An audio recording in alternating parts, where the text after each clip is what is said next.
Good evening, ladies and gentlemen. It is TDT, the Developing Trader, coming back at you here with your weekly analysis and projection for this week.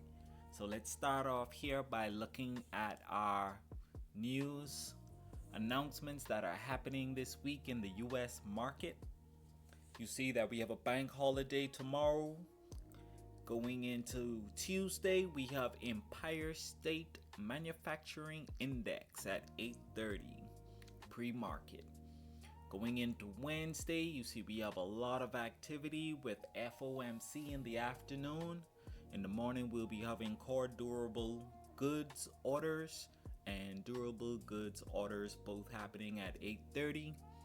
Going into Thursday, we got a red folder here again with unemployment claims. We have our Philly Fed Manufacturing Index both at 8:30. Going into 10 a.m. we have pending home sales, and ending the week off on Friday with a lot of action. We have advanced GDP, course PCE Price Index, and advanced GDP Price Index happening at 8:30. Then we have Flash Manufacturing PMI and Flash Services PMI happening at 9:45. And also we have new home sales coming in at 10 a.m.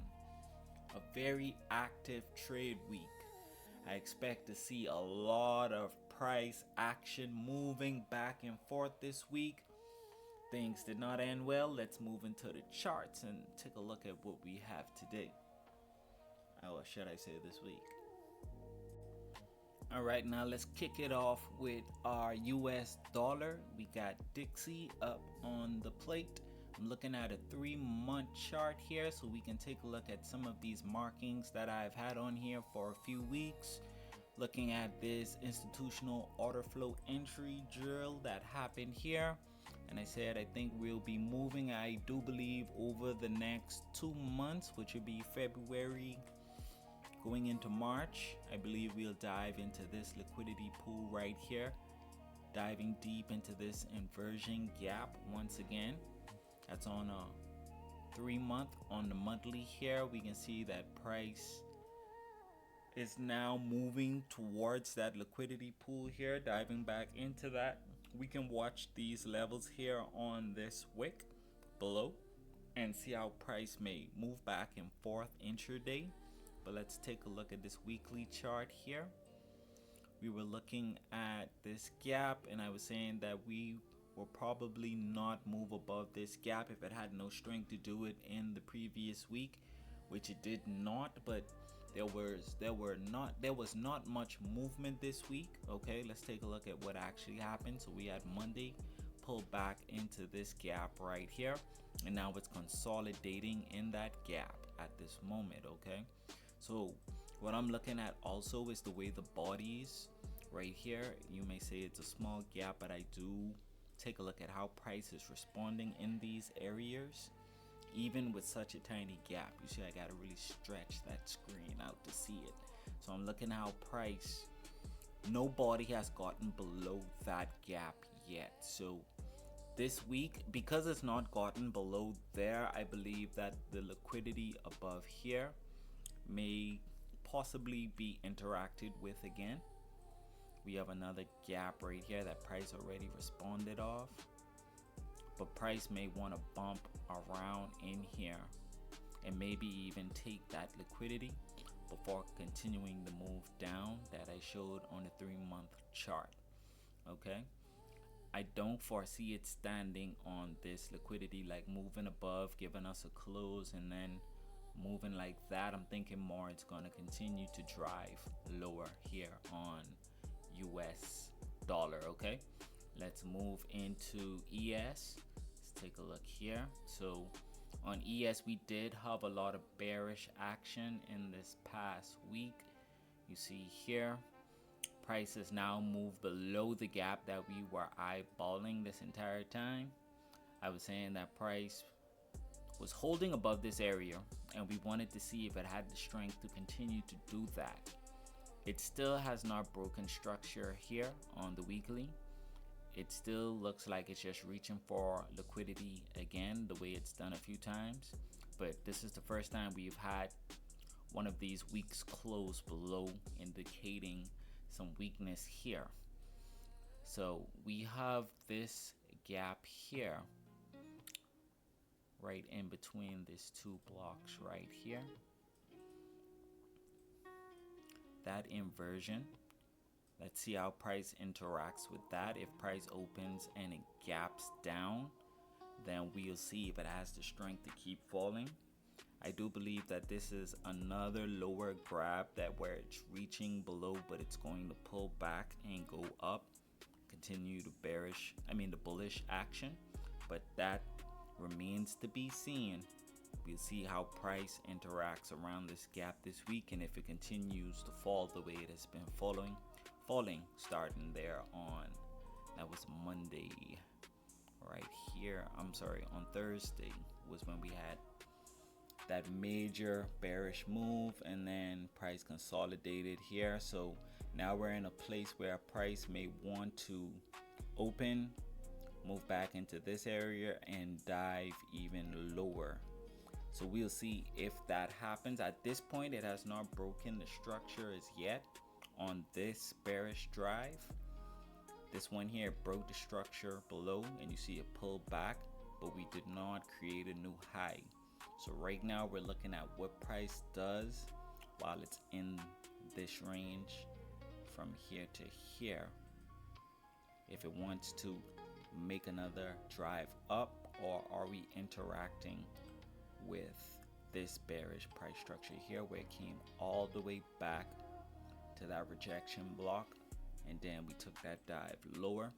We may want to dive lower here and grab that liquidity on from last week. So this is this week's weekly low that we want to monitor.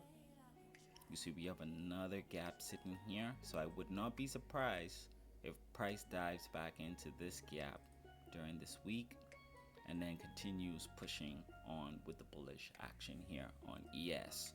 Okay, now let's take a look at NQ, NASDAQ. What it do, baby? All right, let's take a look on the weekly here. Let's see. Okay, so I want to take a look at the structure here. You see where price, it was respecting that consequent encroachment. However, this bearish structure here is what it reacted off during this week, right here, reaching up for consequent encroachment and then giving us a push down low. This looks very bearish. It may want to go and sweep all of these lows again and hit this gap right here.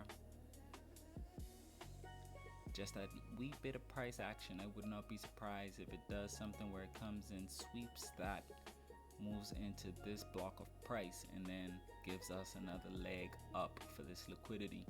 As you can see, I'm not over it being bearish right now, although you can get a lot of moves as it's falling. But I'm looking longer term, and I believe it will continue to truck higher even at this point. But it may want to come below and grab this liquidity here, where it reacted off of this gap. But on the weekly, you see this structure here. Okay, so that's why our higher time frame is what we want to look at.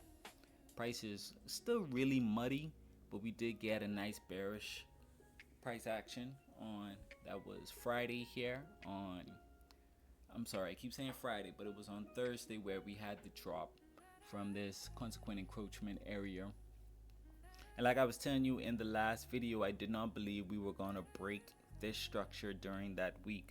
So now if you go into the 4-hour, you'll see a whole nother world of price here that's happening, that I want to see if this structure remains, or do they break this structure here on the 4-hour. Okay, I just want to go a little deeper, because then you start to see a little more going on here, how price reacted off of this gap, but it's going into this price action, and it may want to dive lower as it goes into these gaps above. My personal belief is that it will go for this liquidity early in the week. Even if it comes back and swipes below this area, I'm still of the belief that it may want to continue some of this bullish action. It could be wrong, but that's what I'm seeing here on NASDAQ. So had to jump into a daily. That's going to be the video for this week. I hope this is somehow giving someone a perception on how we view price with watching it from these value gaps and seeing how price interacts. We do the same thing intraday. The only thing is price is coming at you much quicker, and when you're scalping, you need to be able to anticipate where price is going to go before that move transpires, and that can be tough. But if you do a lot of back testing, you start to get really good at seeing how the price action forms. You combine that with the time things should happen, for example a New York open, and it gets pretty easy to get, you know, a few handles here on the indexes, and that's why I love to trade them. So I'm wishing y'all all the best. I hope you guys are protecting your capital until we get a real strong candle here. Like right now we have a gap, so when price opens, we want to see if it reaches into that gap. At some point it's going to reach into that gap and give a scalp. I don't believe it's going to reach in and just explode through it. It'll probably reach into it, give a little bit of price action down. If it cannot maintain that price action down, it may go ahead and fill this gap. Looking at it from the 4-hour, but it looks very bearish looking at it. If you're just looking at how we broke this structure here, created this gap, it really more looks like it wants to run and get this liquidity below here. Honestly, you know, my feelings aside, the price action looks like it wants to reach in. Even from the weekly, being on this gap, we want to watch these areas on this gap here, and you see right at the equilibrium of that gap is where we're responding right now. So let's say on Tuesday price comes and interacts with this area, maybe moves below. On an intraday, you'll see what's happening around this area. That'll let you know if it's pushing up or it's pushing down from this exact same area. Okay, so that's just a little something that I do intraday with these charts. I'm going to wish y'all the best. Please have a safe trading week. It's going to be a very active week, a very dangerous week. Make sure that you're protecting your capital, and make sure that you're staying focused and always keeping yourself in a good positive mind. This is TDT. Y'all have a blessed week, man. Peace.